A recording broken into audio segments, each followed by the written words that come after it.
అందరికీ నమస్కారం. ఇది ఒక యాస్ట్రలాజికల్ వీడియో.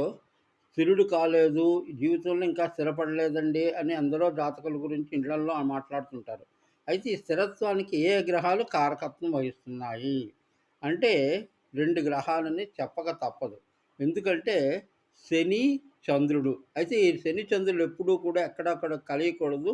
15 డిగ్రీల లోపల ఉండకూడదు కూడా. అయితే శని కర్మకారకుడు కాబట్టి కర్మస్థిరత్వాన్ని శని ఇవ్వాలి. చంద్రుడు మనోకారకుడు కాబట్టి మనోస్థిరత్వాన్ని ఇవ్వాలి. వీళ్ళిద్దరూ మంచి స్థానాల్లో ఉండి దృష్టుల్లో కొన్ని దృష్టులు పర్వాలేదు బాగానే ఉంటాయి. అయితే వీళ్ళిద్దరి కలయిక ఎక్కడా ఉండకూడదు జాతకంలో. జాతకుడు దురదృష్టవంతుడైపోతాడు. కొన్ని రాసుల్లో ఈ కాంబినేషను పిచ్చివాడిగా మారినా ఆశ్చర్యపోనక్కర్లేదు. చంద్రబుధుల కలయిక వలన రెస్ట్‌లెస్‌గా అయిపోతాడు. ఇక్కడ మెంటల్